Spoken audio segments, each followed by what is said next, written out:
According to some estimates, the data center industry consumes approximately 1 to 1.5% of the world's power today. Wow. Did everyone know that? Number two, cooling alone is accounting for over 40% of the total energy that's getting used in a data center. When you think about that together, power and cooling, they're arguably some of the most expensive and perhaps the most challenging topics that are facing these data center owners and operators. On top of that, think about things like our growing data demands from AI, which we're going to hear quite a bit about today, all the way to data analytics and high performance, high density computing. All of these, in addition to rising energy costs and the pressure companies, there's a lot to consider here. So what does that mean for all of us on the panel and out there in the digital sphere? What it really means is that making sustainable innovations in power and cooling for data centers, it has to be a critical topic for all of us. And that's why we're here today. So I'm thrilled to say that today I am joined by an amazing panel of specialists in the data center industry. All of these folks just happen to be authors in an upcoming book that we have, Greener Data, Volume 2. It's going to be dropping Earth Day 2024. Perhaps some of you know Greener Data Volume 1 as well, which was an Amazon bestseller. All of these folks are authors in their own right and will be featured in that book. And this is a bit of a preview of what you'll be able to read in that book. Today, we're going to focus in on one particular chapter of it, and it's really focusing in on power and cooling innovations to shrink the carbon footprint for our network infrastructure. All right, we got all that out of the way. We understand the importance of it. Now, I am thrilled to announce our panelists here. So I'd like to go around our virtual table for some introductions. Nicole, I'm going to start with you. If you could tell us your name, your role, a little bit about your organization, and then why this particular topic is so critical to you. Great. Thanks, Laurel, and happy to be here. My name is Nicole Diersheide. I'm the Global Category Director for our large diesel product. That's everything above 600 kilowatt. So we are focused in the backup power generation space, and Kohler Power Systems is a world leader for generators and complete power solution packages. This matters to me because, we want to provide backup power and add that extra layer of resilience, and we want to do it in the most sustainable way possible. Thank you. I hand it off to Jonathan. Same questions for you. Hi, good morning, good afternoon for most. Jonathan Gibbs, I'm the SVP of Product Delivery for Prime. Just about 15 years of experience. I lead Prime's physical infrastructure design, procurement, construction, and sustainability efforts globally. Right now, we're Prime as itself, we're a global hyperscale wholesale provider. We take a data-driven approach to acquisition development and operations for our facilities.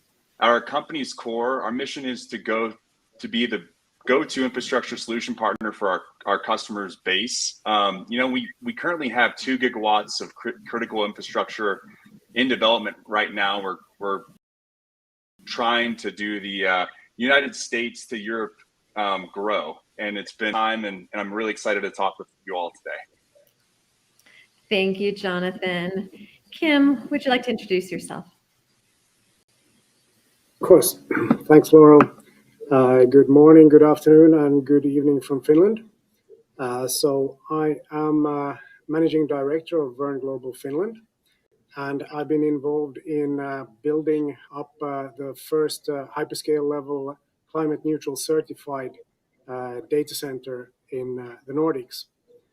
And I'm running the operations of Verne Global, which is based out of London, Iceland, and Finland. So I'm focusing on Finland and utilizing our benefits of a cool climate.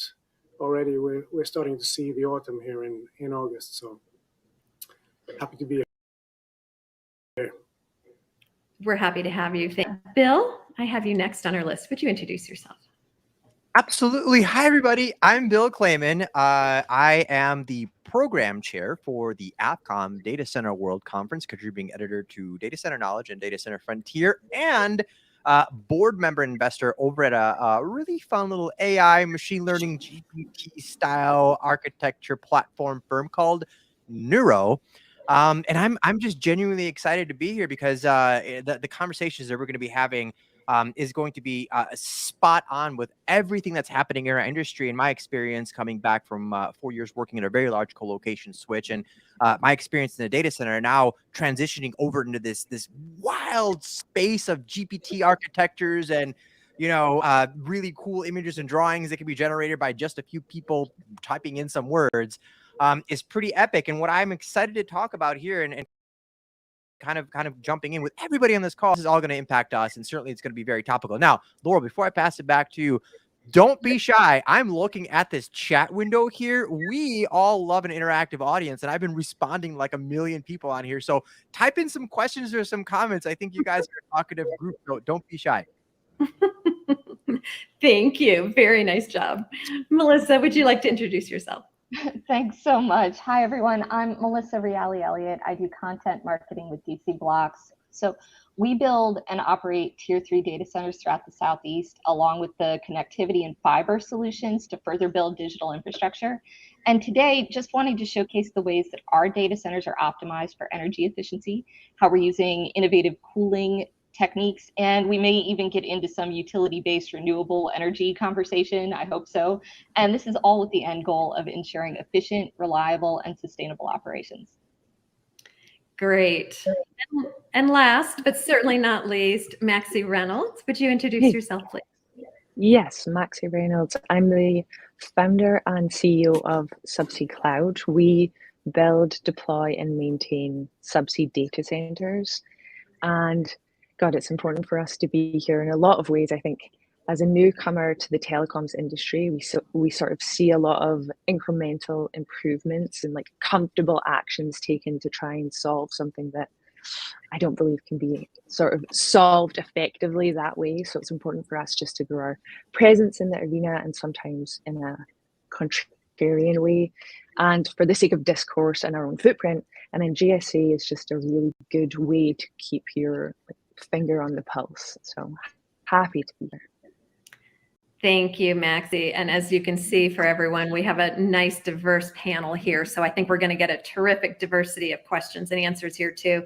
And as Bill said, we do have a chat window open, so feel free to ask your questions all along the way. All right, with that said, let's jump right in to our first question. And my first question, Bill, I'm going to go right back over to you. So my question to you is really just how critical is the power and cooling challenge for data center owner and operators? I mean, really, what's at stake for here? So, I think I'm going to start with actually sharing some findings from the latest AFCOM State of the Data Center report. And these are expanded findings. So I literally just got some of these, and I'm able to share them with you. So everybody on here is getting a sneak peek. Get your LinkedIn numbers out, and if you want to start tweeting the stuff, or it's not tweeting anymore, right? It's Xing. I don't know. Anyway. So in one of the latest reports, literally just came out, we asked the question from a very wide array of folks, like what is your cooling capacity? I'm going to read this out to everybody. So hang with me for a sec. Almost half of all respondents report that their cooling solutions meeting all their needs. Hang on a second. 46% came back and said that their cooling solution is meeting all their requirements. Time out for a second. That means that 54% of our respondents are either struggling, persistently running out of cooling capacity, or actively looking into new systems to meet scale and demand. So we're entering this market that is requiring higher density compute, new types of architectures, and new types of requirements where we have to design in a different kind of fashion to support entirely new different kinds of workloads. And, I'd be silly if I didn't at least mention the 800-pound GPT generated gorilla in the room, which is ChatGPT, which is really, really changing. And this is not a curve. This is not a bell. This is literally here to stay because it's going to fundamentally change the way you and I interact with data, the way we ask questions of data and get now conscious answers back. But I want everyone to kind of think about something really, really quick. A single Google search can power in a 100-watt light bulb for 11 seconds, consuming 3 watt-hours of energy. One time, if you ask ChatGPT a question to make you a fun story about Paw Patrol and Batman or something, you are actually going to be running a session that is 800 to 1,000 times more powerful than a Google search. Now, this is research done by our team. We create our own large language models. And if you're thinking about how many light bulbs is that? Well, to put it in context, a single question can charge this phone 60 times. One time asking ChatGPT a question, you can charge it 60 times. So obviously, we have to rethink how we design around power, how we design cooling, how we design infrastructure that can support all of this, because it is going to be a fundamental aspect in terms of how we create critical infrastructure in the future, because certainly this isn't going away. So it is up to us to create a future, because these kinds of solutions, these new generative AI kinds of architectures, they're really not going anywhere. Now, these numbers that I'm throwing out, they are not designed to scare you. They're designed to inspire you to think outside the box. One more statement. One of my mentors, Peter Gross, and I hope he's listening. If he's not, I'm going to send this to him. He taught me a really interesting statement about our industry. The data center industry loves innovation as long as it's 10 years old. We don't have 10 years. We don't have 10 months, right? This stuff is here right now. So we need to get out of our little comfort box and start to look at new kinds of designs and architectures that will help us support what our customers are demanding. Yeah, Bill, you're dead on there. And I'd support that by saying as well, we're actively looking at not only trying to better the design to serve the customer's needs, higher GPU loads, bigger densities and things like that. Those have been talked about, have been coming, and to your point, they are here. And those metrics are fantastic. Not only are those the challenges we're trying to face, but we're in a pretty hard spot when it comes to the infrastructure outside of the building as well. So we've got power constraints pretty much all over the US. We're actively looking at trying to reduce our carbon footprint, not only when it comes to constructing these data centers, developing accounting practices inside and outside of the construction of those data centers, but looking further in terms of these utilities and taking an active role in supporting them as well. When it comes to cooling now, to your point, not only do we have higher loads in the data centers, but we have all-time high temperatures. So we're not in the 50-year range anymore. We're actively looking at ways to be able to adapt, look outside of what those typical normal thresholds had been, and being able to scale equipment up or scale equipment down, hopefully, in 10, 20 years, when we get a little bit more control over what, some of the, I would call it a pandemic, and an ecological or an environmental pandemic that we currently find ourselves in right now. So to your point, we're looking at ways of trying to adapt, and the more we talk about things like we're doing today, the more awareness we have. It feels like the closer we'll get there. Very interesting points both of you made. Thank you. I think that sets the tone for our conversation. Let me jump into another topic here, kind of a follow-on here. I'd like to better understand the trends. So I'd like to understand, what trends are you seeing for the data centers? I'm looking at it in two ways. So maybe we want to look at the trends in regards to how are folks retrofitting existing facilities when it comes to power and cooling. But let's also take a look at what we can do for new builds, starting from the ground up. There's significant movement in this area. Nicole, maybe I have you start out and share from maybe a power perspective what trends you're seeing. Yeah, thank you. And I will focus on a power generation space, and not even necessarily as touch as much into utility and available power. A challenge, both what Bill and Jonathan spoke about are real. We see those power constraints, space constraints. So what we see on the power generation side is a few things. First, we absolutely have seen a generational shift to larger kilowatt generators as backup power. And if you go back even 5 years ago, it seemed like the sweet spot was about 2,000 kilowatt per generator, and you get multiples on site. Now it's evolved to that 3,000 kilowatt or 3 megawatt generator. And not only has it gotten bigger that way, but it's also many more on site, because these data centers are just growing dramatically in their power consumption in that size. And even what Bill said, like the chat GPTs, these GPUs are consuming enormous amounts of energy. And so we're seeing that drive to current technology, right? Not got to innovate and innovate 10 years ago for what you want today. We're seeing that evolution. So it's going to be curious as AI continues to evolve, what that looks like. I think the other one, right, and we're going to touch in, right, again, we want greener data. That's what we're here today to talk about, and how do we get there. Right, new technologies do maybe carry, right, inherently some additional risk, and everybody gets really excited thinking about nuclear, thinking about hydrogen, things like that.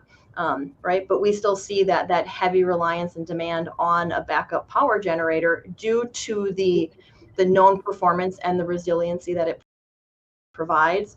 But what we do see is, right, and the data center world really pushing on folks like us at Kohler to see what more can we do. How can we start to right, make it so they can have that backup generator, but not have maybe as much as the environmental footprint and the impact that it's had in the past. So a few things we've seen in our industry, right, and we've really pushed, like renewable diesel or hydrotreated vegetable oil, HVO or RD, however you want to reference it, right? We're seeing that push and that shift in the industry to allow diesel generators that have traditionally run on fossil diesel to now run on this renewable fuel, which is from a fuel production perspective and distribution of a fuel, it's like a 90% carbon reduction compared to fossil diesel going to HVO. So tremendous impact that can happen today, right now. I will admit, a little bit more difficult in the United States, depending on your location. But when you look globally in other parts of the world, especially Europe, there's a lot of opportunity there. The other piece is, even at Kohler, as we look, we've just launched a program called Conscious Care.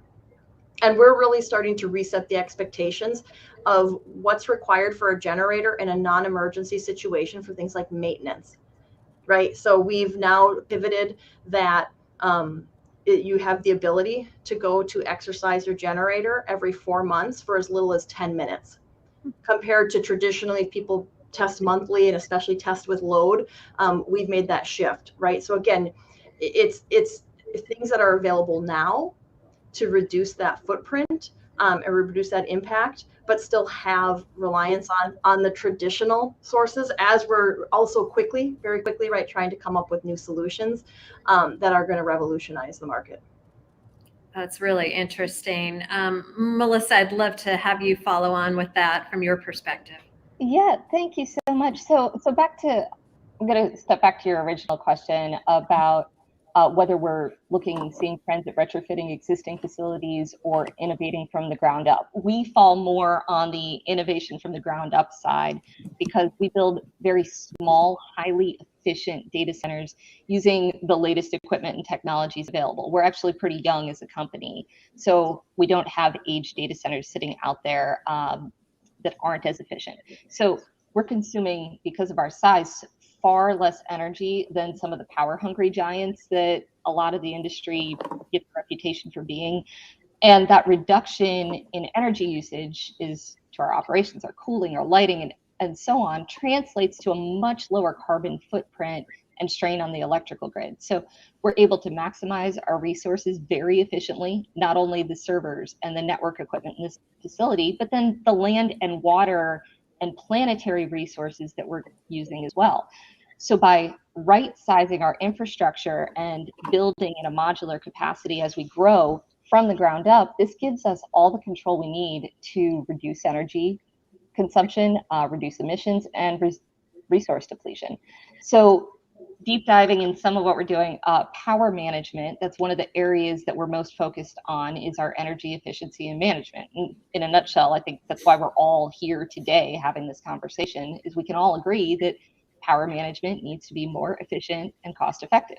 And this is a deliberate action that each of us has to take across our system designs, our operational processes, even our workforce training. And so what we're doing is adopting more energy efficient hardware and equipment and using some advanced power management tools to optimize our energy usage. So on that, that's both a design and ops case that can be made. On the design side, we're doing a bunch of different modeling, CFD modeling, all of this done so that our designs are working very efficiently, meeting demand for customer requirements, but then also we actually have amazing PUE for the equipment that's installed because of our effort early on to size properly and to think about the equipment in a way that optimizes efficiency. So we have that on our mechanical side. On the operations side, I actually got to play a little bit in our SCADA system only yesterday to look at it as a power management tool. And so we're actively using this software to review the PUE performance and the energy use in the buildings. I can see the temperature by cabinet, and we can see where things need to be efficientized and ensure that everything's optimized. Tuning in our cooling, our IT loads in the most efficient manner so there is no wasted energy, and we're running the most efficient IT load we can. Great. Great. That is, you're talking about the present, and what Nicole is talking about is all of the options, present, future, all. I love the diversity here. I think it would be an interesting time for us to introduce a couple of our folks specifically. Kim, I'm going to ask you to tell us a little bit about what you are doing in Europe, because I think you do have a unique approach in terms of how your organization is approaching power and cooling. Can you share a little bit about what you're doing at Verne Global? Of course. So when we set up operations in Finland, we decided we wanted to be as sustainable as we can. So we located a site that is actually underground. So it's a network of tunnels. It's Cold War era. It used to be used by the military for storing ammunition. But it's a great location for storing data because it's always cool. It's 8 degrees centigrade. So the idea was that we put the servers there and we don't need to use additional power for cooling. Of course, as the density grows, you have to use power for cooling still. We decided there was some wind power plants in the vicinity, so we decided to go all in with wind at the time. At that time, it was in the range of 1% of the power production in Finland was wind. Now, during the last 10 years or so, there's been a lot of innovation in the wind. Specifically, the size of the turbines has grown from about a maximum 100 meters to 200 meters. And the economy has kind of changed significantly. So suddenly it's become much, much more lucrative to do wind in Finland. And it's actually grown to right during the last couple of years. Last year, it grew by 75%, and it was a total of 15% of the whole country's production.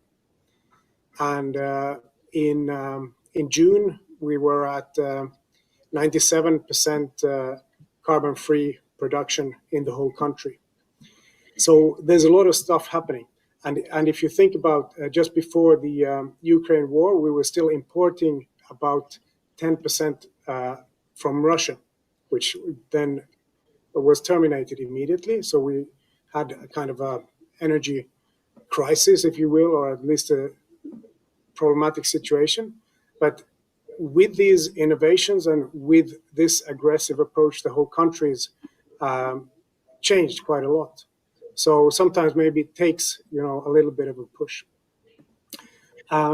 So at this data center underground, we've also implemented a solar power plant on top of it. So trying to do everything as sustainably as we can. Our Helsinki data center, again, we've implemented with indirect free cooling. So once again, we utilize the location benefits of being cool. Additionally, there's already a district heating grid. So as we buy 100% green energy, we're able to feed that back, the excess heat, into the district heating grid. However, what we do is we convert that we convert the heat from air to liquid. So one of the innovations that I'm thinking about in the future that we would like to do, once we start to do more liquid cooling, is to use the liquid immediately. Then it's less loss.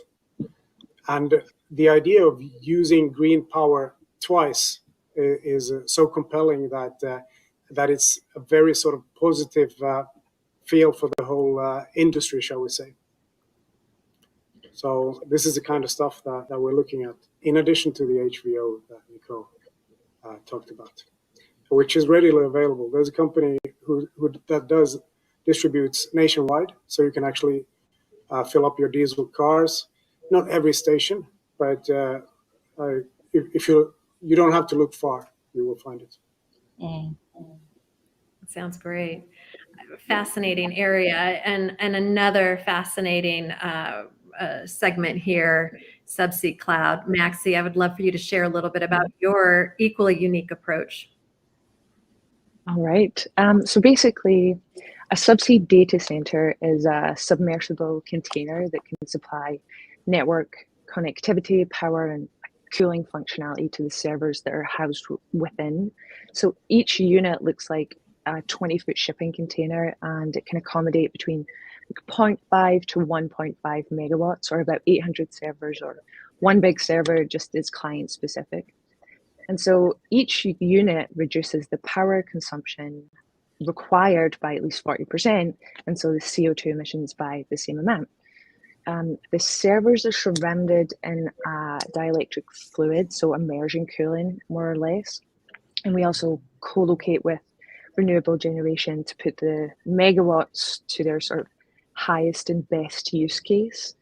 And we circumvent the storage challenges and the attenuation there. So it's mutually beneficial. And then the cooling mechanism itself is actually very simple. So it's natural convection.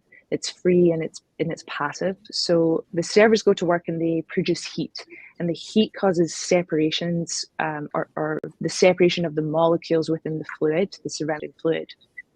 So essentially the molecules get excited, and an idealized description here, the hotter or the very excited molecules surrounding the servers, they flow upwards and outwards towards the walls of the tank. And this is because they have a higher density than the cooler fluid. And then the seawater cools the fluid by the walls of the unit. So the fluid then flows due to more fluid rising, and essentially it creates a natural turbulent flow. And that sort of continues. And I think the natural progression, or like the follow on, the next logical query is it sustainable? Because I think we'll probably talk about NIMBYism throughout this broadcast, and we sort of face a little bit of backlash because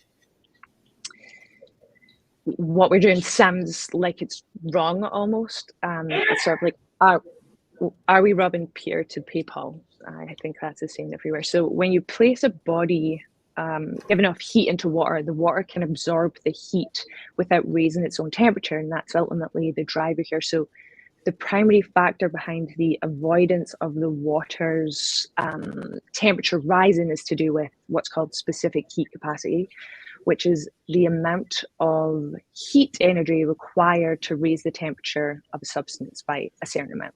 And water is an unusually high specific heat capacity.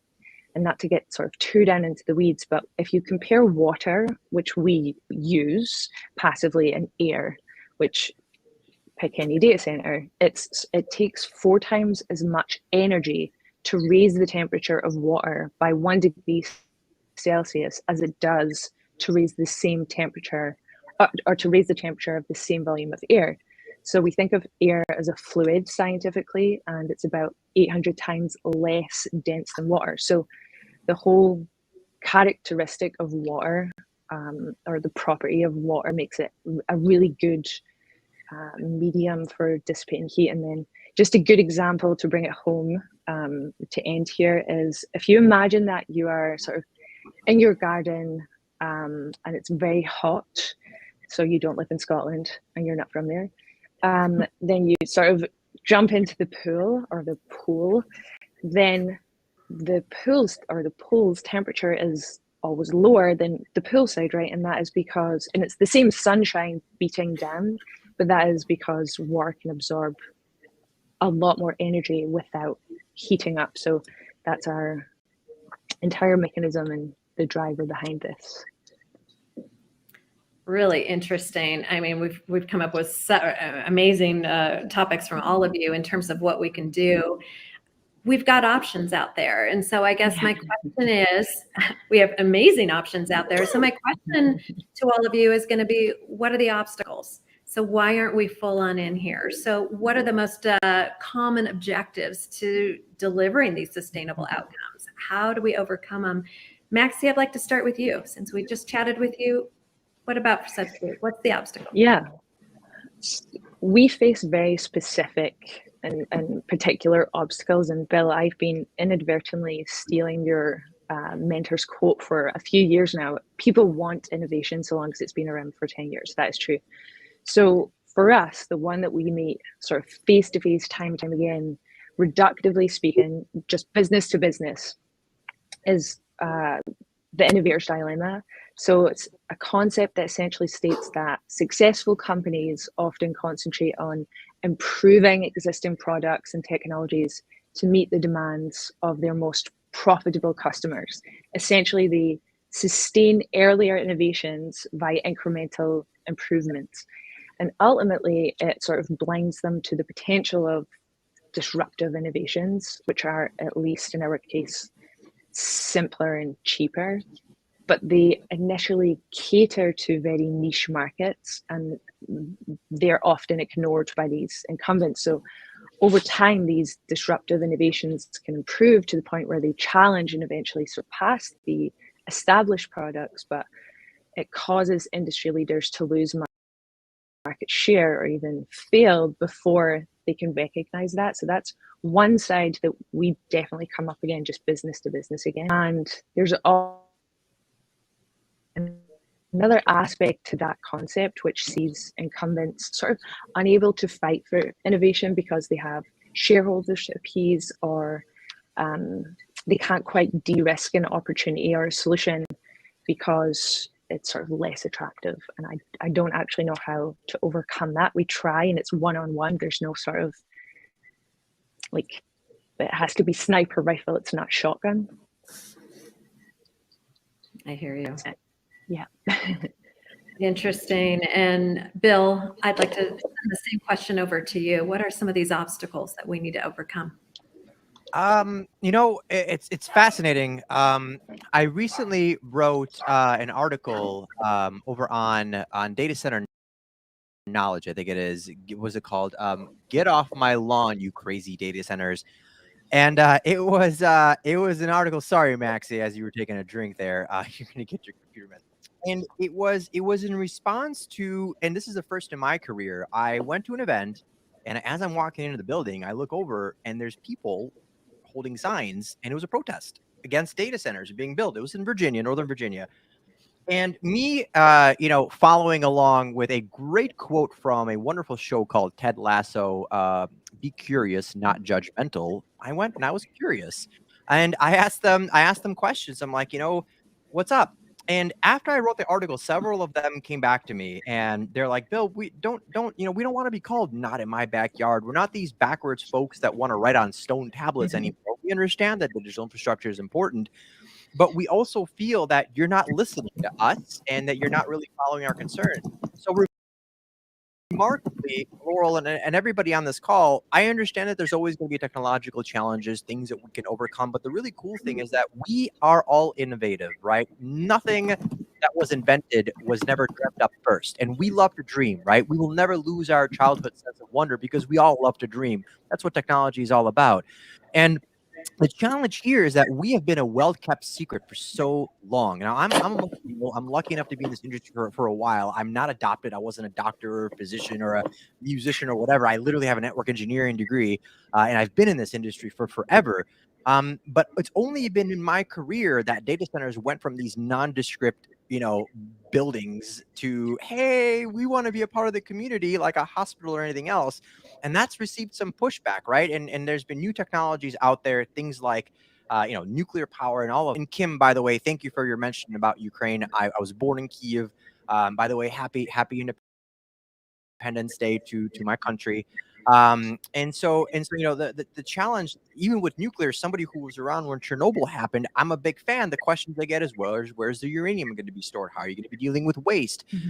Where are the power lines going to be drawn? Who's going to pay for that? And these are really good questions, obstacles that we're experiencing. And I want everyone, the listeners on this call, all the folks on this panel, there's no answer to this, but we're behind in breaking down some of these barriers to become what I'd like to call downstream facilities, literally a part of communities, so they understand that we are doing something different. We are trying to make an impact, that, we can't stop building this because it's not our fault. Like, the people protesting it, you set up your meeting to protest on a tool that uses a data center. Like, I got to explain that to you. Like, we need to continue to use these platforms. The thing that we're trying to create is better outreach, try and have better meetings and better conversations with people in the community, but it's still a challenge, right? Where it's not so much not in my backyard, but please keep my backyard pretty and usable. And I want to go outside and still enjoy the air. And I understand that you're going to be my neighbor, but please be a good neighbor and don't ruin what I have. It's an obstacle, and it's a continued obstacle. And I don't know if it's going to go away because of things like generative AI and these new requirements and new solutions. I've been watching the chat of DMs, and I'm really fortunate to have at least one of our data center partners. So this is an HPC facility. Tom, hey, thanks for hanging out here with us from IM HPC. And the Neu.ro platform is actively running on top of their NVIDIA architecture, and it's currently training large language models. But what these folks are doing is something really special in terms of like innovation. They're trying to overcome some of those challenges by designing things like a low carbon, non-toxic cooling architecture that can handle up to 100 kilowatts per rack. Our job is to tell the communities that we're trying, that we hear them. It is an obstacle sort of for everyone. I don't have an answer, but I do have a challenge for everyone to reach out to your communities. And if you think you're doing enough, there's probably more you can do and more people that you can talk to. Again, those protesters had some really instincts to say about what they were concerned about. And those concerns were valid. And that's something that our industry needs to overcome, certainly together. Yeah. Can I add to that a little bit? Do we have some time for that? So I think there's also like another intersecting aspect of this, which is there's the people who protest and they're sort of, at least they're engaged. There's another thing, which is basically we have a huge education issue that goes against us. So worldwide, I think there's been the widespread acceptance of the sobering reality of climate change. And what would be complementary to that would be to stop a lot of the misinformation and direct the type of advances needed in a shared acknowledgement of the material realities of the world, which is to say an acknowledgement that we are completely dependent on fossil fuels. It's a dependency that's increasing and not decreasing, and there's just no near instant shift away from it. So the things like that we should be honest about in terms of just worldwide and within our industry. And I think we should, of course, focus our attention toward this, but we can't do that with NIMBYism as a directive being as prolific and sort of as encumbering as it is. So we need things like nuclear, more people educated on that, and we shouldn't lie about it. And nuclear has drawbacks that we should status quo. And we just can't achieve all the things we want to with wind and solar alone, for instance.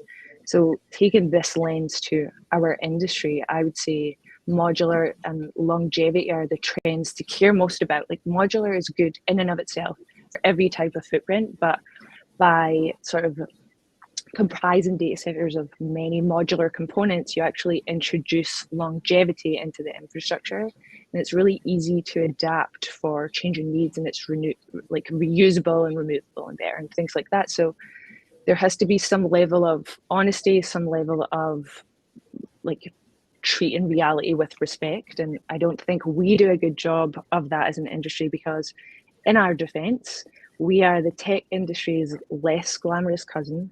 We're not flashy, we're not fun, we're not bold.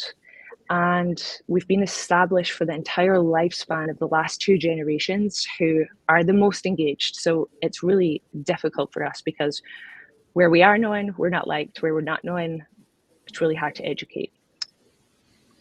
It's a good point that you bring up, and you're hitting on some of the technology aspects again. Nicole, are there any technologies that we haven't discussed yet that you wanted to make sure we hit on? Yeah, I want to touch on a few, but right, I'll start with kind of to what you said. What are the obstacles? And when we look at these new technologies, it becomes cost, it becomes availability, and it becomes maybe perceived resilience to those. From a power generation standpoint, right, one of the things not new, but definitely gaining more attention is hydrogen. And whether it's hydrogen in a combustion engine, hydrogen in a fuel cell, right, but that use of hydrogen. So we're excited to see that. I won't get into it here, but if anybody does want to talk about hydrogen, right, or learn more, right, follow up. We have a podcast coming out from Kohler talking about hydrogen, all the colors of the rainbow, and you got to really be careful what color you pick to have a positive impact. Otherwise, you could be having a worse impact on the environment. But that being said, right, I am excited to see the projects that are ongoing with hydrogen. Some are still, right, these technologies at its infancy phase. Like I said, it tends to be a little bit more pilot driven. But what I do like to see is as the industry, or as the world's trying to tackle both production and distribution and availability of hydrogen, we're seeing a little bit more in parallel, like the technologies, whether it's combustion engine or fuel cell, catching up. And right, I'm really excited by fuel cell itself, especially as we do some development and looking at how can you get that required performance that's needed for fast startup, low transients, things like that, out of this technology. So right, more to come, but that is one that I think while it's still out a little ways, it's definitely real, and we're going to see that coming sometime in the future. Great. I can't wait. And I can't wait for the colors. Kim, same question to you. I'm all for green hydrogen. And also, as a comment to Max's comment, I think green hydrogen is a really great complement to solar and wind. So green hydrogen definitely has challenges on supply side, on demand side, and for storage. All of these three things. But I think there's things happening in all of these areas. So I would expect it to happen, sooner than people think. And then the second thing that I'm kind of interested in with regard to the data centers is the UPSs and grid balancing.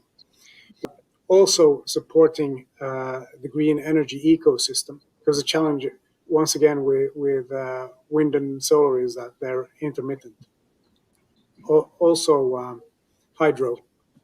If it's a dry year, we saw a couple of years ago, even Norway had low resources of hydro.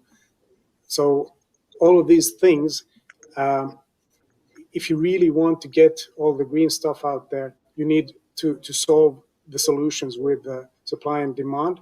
And I think one way that we could also raise the profile of the whole industry is to kind of be part of this solution.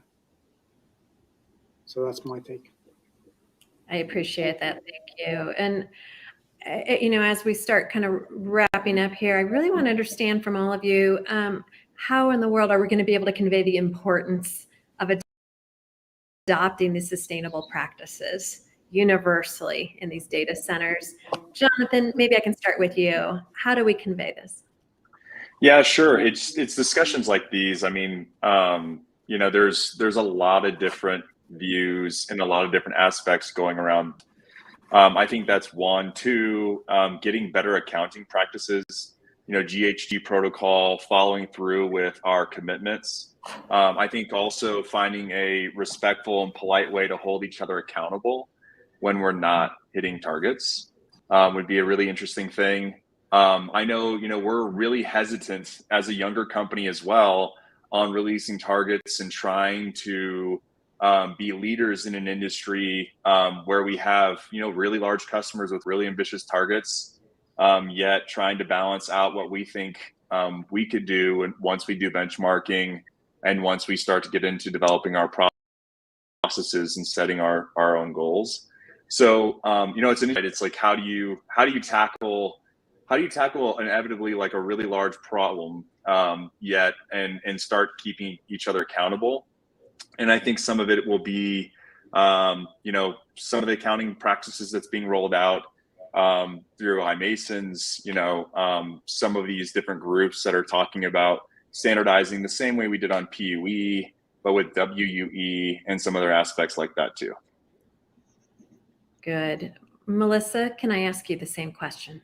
Yeah, absolutely. So some of what we're doing here, we tried to make our business case internally, and we did make a great business case internally. And as I've said, DC BLOX, we've always kind of had an eye towards efficiency and the environmental considerations that are based off of it. And we believe we're doing a good job, but felt that there was truly, us saying we're doing a good job versus having a third party come in and assess us and also see how we're doing, see where we could improve and what we could alter or look towards, and what we were doing great. And so we felt there was really no substitute for having somebody else come in, and so we actually chose Informatech's DEEP certification, that stands for Data Center Energy Efficiency Program. And they came in, they assessed our MEP, our water and power usage, everything about our operational procedures, and they actually awarded us their highest level, gold level certification.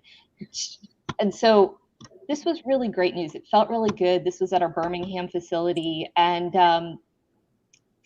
we were just ecstatic. I actually think their program was incredible. It took an extensive deep dive, and it was great for us to make that business case and see the results.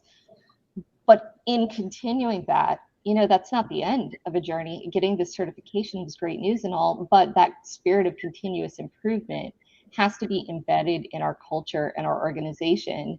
And I will say at DC BLOX it is. That's why we're building the way we are with all of the different companies that we're acquiring and the different ways that we're adding fiber and connectivity. It's why we're growing as an organization. We are the way we are. Every day we're trying to do more and do it better. And so it's not going to stop there. We can take all of their feedback and use that to build and improve and try and test new things across all of our designs. Great. Anyone else with final comments on that? Yeah, Laurel, just real quick, right? How can businesses convey the importance, right? That's what you said. I would say, building off Melissa said, right? And having certifications, getting those compliance, getting those documents. I think as you look at where you're also securing equipment and product from, right? Look at those companies. I would say, right, our company's publishing an ESG report, our ESG report. Simple thing, but it's transparent, right? And it sets your goals and it shows the journey you're on, and it gives people that confidence and that comfort. They know that it matters to you. And right, someone, Melissa, when you look at products, even do they have like a product environmental profile, a PEP or a environmental declaration, product EDP, like some kind of certificate that right, it's those little things now that really start to change the culture and stress the importance of this. Yeah, I would say, sorry, go ahead. Do you want to go? No, Maxie, go ahead. I think there are a lot of ways to convey the importance, and many of them sort of intersect. I think an effective way to think, though, and what we try to push, is to look at solutions via the lens of the utility delta compared to the current status quo times the number of people it will help. So it's sort of like the level up, it's the lens to look through, and then the rest sort of can follow on from that more in a logical and mainly linear way. I'll add one more final thought, as I'm sure everybody on this call has used ChatGPT at least once or twice. So Neu.ro, our company, we literally compete with Amazon, SageMaker, AWS, and others. What we do, unlike anybody else, is that we are the only platform in this market that's capable of white labeling these solutions. So literally, Laurel data centers can have their own GPUs and Neu.ro running on top. What we have to do in this industry is not be like Amazon, Azure, and GCP, no offense. We believe in AI ethics, AI transparency, and AI sustainability. And that is really important. The ethics and the transparency part of what we do and what we create is so critical. And we're trying to learn from the challenges that we experience in the data center industry. We don't want to be a well-kept secret. We want to tell people how we do things. We want to make sure people understand all of the various aspects of what it is to train a model. We open our Komodo. We've done LinkedIn Live demos where we show the code, the execution, what it actually is doing on the back end, so people can understand these nascent novel technologies and not have a natural human response of fear, right? Be curious, not judgmental. So what we're trying to do is help people be curious, to learn about these technologies. And the only way we can satiate curiosity is by being transparent. Well said, well said. And I think that's a great way to kind of wrap up that conversation.